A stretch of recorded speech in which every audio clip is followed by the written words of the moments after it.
Salam terobos melesat menembus batas. Teman-teman semua, pada saat ini saya mau sedikit bersaksi mengenai anak rohani yang bebal. Ada 3 anak rohani saya yang saya bimbing dan saya didik di dalam Tuhan Yesus Kristus. Sepintas mereka bertiga ini perempuan. Sepintas yang saya maksud di sini, mereka hanya dibina tidak sampai beberapa kali pertemuan, hanya 2-3 kali pertemuan dengan saya. Nah, ceritanya begini. Saat saya bimbing mereka, baru berjumpa, saya melihat mereka berteman 3 orang. Jadi saya bilang, mari duduk sama saya dan kita bicara. 3 perempuan ini duduk bersama-sama dengan perempuan-perempuan yang lain, dan saya bilang sama mereka bertiga, kalian memang satu sekolah atau beda sekolah? Ternyata yang 2-nya satu sekolah dan yang satu sekolahnya di lain. Satu SMK, yang satu SMA. Yang 2-nya SMA. Jadi saya bilang, pasti kalian bertiga ini udah pacaran. Ya, mereka bilang sudah. Jadi saya hanya mengarahkan, jangan dulu pacaran sebelum waktunya. Jangan bangkitkan dulu cinta yang ada padamu kalau kau belum kuat, apalagi masih SMA. Saya kan bertanya, bagaimana kehidupan kalian sehari-hari? Nah, ternyata saya mendapat informasi dari tetangga mereka, juga anak rohani saya. Mereka bukan orang berada, tapi orang yang susah. Yang satunya yatim piatu, yang satunya yatim, yang satunya piatu. Jadi mereka bertiga ini sudah satu yatim piatu dan satu piatu, tapi mereka ini tidak tahu diri. Kenapa saya bilang tidak tahu diri?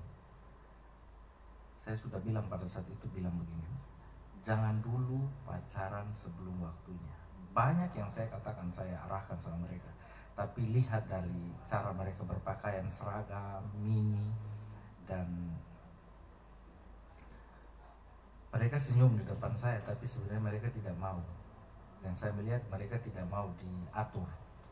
Karena bilang, oh kakak larang-larang saya pacaran, saya bisa kok jaga diri. Itu dalam hati mereka, saya tahu. Jadi saya mencoba untuk mengarahkan mereka, tapi setelah saya bilang jangan dulu pacaran, hati-hati. Dan saya cuma mengingatkan, cintailah dulu Tuhan, baru kamu memiliki kekasih. Ya, tidak ada orang yang kuat, apalagi kamu ini perempuan, apalagi kalian ini punya impian. Ya, itu waktu saya bicara itu mereka masih SMA. Langgar beberapa saat, 1 tahun kemudian, 2 tahun kemudian, saya mendengar dari anak rohani saya, ya rumahnya dekat dengan mereka bertiga. Mereka bertiga yang saya nasihatin itu, ternyata mereka kan selalu berjalan bersama. Mereka bertiga selalu berjalan bersama. Saat jalan bersama, ternyata mereka pun juga pulang larut malam bersama, karena orang tua mereka membebaskan mereka. Dan informasi yang saya dapatkan bahwa mereka bertiga itu hamil bersama dalam waktu di tahun yang sama. Mereka bertiga itu hamil. Dan ternyata orang tua mereka bukan orang tua kaya, orang tua susah, tapi mereka tidak mendengar apa yang menjadi nasihat saya waktu itu. Jadi yang saya mendapat informasi yang saya dapatkan bahwa orang tua mereka atau tetangga-tetangga yang ada di sekitar situ melarang untuk berteman dengan mereka, karena mereka perempuan ini 3 orang hamil dalam waktu bersamaan dengan cowok mereka. Ada yang tanggung jawab dan 2-nya tidak bertanggung jawab dan melarikan diri. Mereka sering keluar larut malam di atas jam 10, jam 11 malam, karena namanya satu yatim piatu, satu yatim, satu piatu. Udah susah. Saya dengar cerita mereka itu susah, anaknya susah, makan aja susah, orang tua aja enggak. Yang ada yang masih punya orang tua, dan itu juga buruh dan gaji yang tidak menentu setiap bulannya. Tapi dasar perempuan-perempuan ini tidak tahu diri atau lupa diri. Birahinya itu murahan, dan akibatnya memurahkan diri mereka dengan pacaran yang tidak benar dan akhirnya hamil. Saya mau bilang buat teman-teman semua, mungkin yang punya anak perempuan, sahabat perempuan, atau punya teman perempuan, pilihlah teman yang mendatangkan kebaikan buat hidup kamu. Sesuai dalam Amsal 18 ayat 24, ada teman yang mendatangkan kecelakaan, tetapi ada juga sahabat yang lebih karib daripada seorang saudara. Ada teman yang mendatangkan kecelakaan, dia mengajarmu untuk hal-hal yang tidak baik. Awalnya kamu berteman dengan dia ngajak untuk bertemu dengan cowoknya. Akhirnya kamu juga kepingin punya cowok, dan lama-lama kamu juga pacaran, dan akhirnya kamu jatuh dalam pacaran seks pranikah. Dan ya, kalau yang ini mereka bertiga hamil, tapi ada juga yang tidak hamil, tapi mereka akhirnya jatuh. Mereka yang menjaga hidup mereka sejak kecil, tapi jatuh karena pacaran. Saya mau bilang sama teman-teman semua yang punya anak, nasihatilah mereka dan jagalah ketat mereka dengan nasihat dan doa. Lebih baik dinasihatin, ditegur dengan keras, dimarah, dihajar, lebih baik daripada masa depan mereka hancur. Pilihlah teman yang terbaik. Ajarkan anak-anak Anda atau teman-teman semua di sini yang mendengar yang punya teman perempuan, pilihlah teman-teman yang baik, yang membawamu kepada Tuhan, mendatangkan kebaikan. Mungkin bisa belajar musik atau ekstrakurikuler lain di sekolah atau di luar sekolah yang mengembangkan talent kamu yang kamu belum miliki. Misalnya bermain musik atau MC atau make up dan sebagainya, daripada kamu ngurusin waktumu hanya untuk pacaran di masa mudamu. Kan ada ayat firman Tuhan dalam Korintus ya, bunyinya begini, pergaulan yang buruk merusakkan kebiasaan yang baik.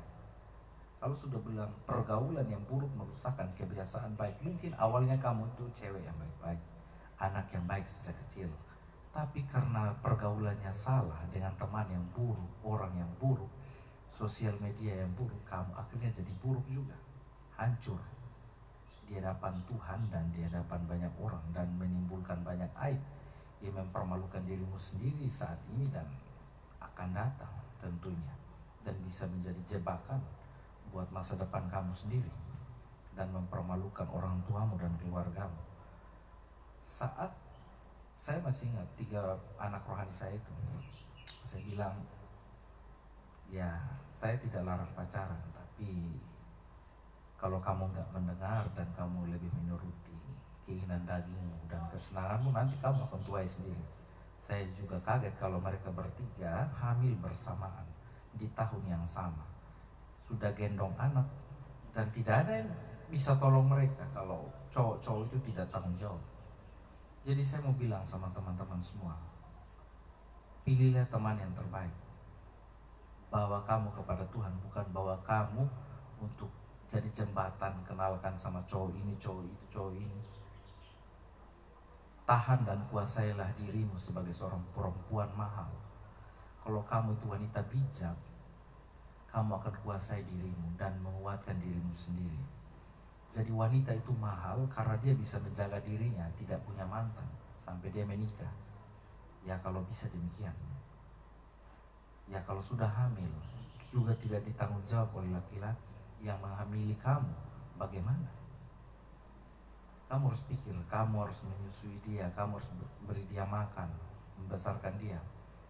Ya bersyukur pada Tuhan bahwa mereka itu tidak menggugurkannya. Tapi kan banyak kejadian orang-orang yang menggugurkan bayi karena tidak merindukan kelahiran mereka, karena mereka melakukan hubungan seks pranikah yang tidak bertanggung jawab dan menyakiti hati Tuhan, dan mereka sendiri menyesal. Percuma kan kalau menangis, percuma kan. Malah yang saya dengar mereka bertiga itu orang tuanya udah susah, apalagi yatim piatu, mau pakai apa hidup? Jadi saya mau sampaikan teman-teman semua bahwa hiduplah berharga di mata Tuhan. Jadilah dirimu berharga, buatlah dirimu berharga, supaya kamu tidak diremehkan orang sebagai seorang perempuan mahal, wanita kerajaan surga. Saya kira pesan saya buat teman-teman semua, pilihlah teman yang terbaik bagimu. Walaupun tidak ada teman yang terbaik ya, tapi carilah teman yang bisa membawa kamu dalam Tuhan, mendukung kamu, menopang kamu, menasihati kamu. Walaupun kamu buat salah, dia akan menegur kamu, bukan dia menjauhi kamu. Tapi yang terjadi di era sekarang teknologi ini, kalian lebih senang memilih teman-teman yang kalian baru kenal di sosial media, teman cowok, kalian langsung jatuh cinta dan akibatnya hancur karena cinta. Jadi jangan bagikan cinta sebelum waktunya. Dari kesaksian saya ini, 3 perempuan ini yang salah memilih jalan akibat kedagingan mereka sendiri, kebodohan mereka sendiri. Saya bilang buat teman-teman semua, wanita-wanita di luar sana dan adik-adik perempuan yang ada di luar sana, cintailah dirimu, mahalkan dirimu. Karena wanita yang paling mahal adalah yang bisa menjaga kekudusan, kesuciannya, dirinya, sampai dia menikah dengan suami terbaik yang Tuhan kirimkan bagi kehidupannya. Sehingga kamu dengan air mata yang penuh kasih dan cinta yang murni, karena kamu tidak pernah punya mantan di momen pernikahan kamu nanti. Hanya itu pesan saya. Tuhan Yesus memberkati. Shalom. Salam terobos melesat menembus batas.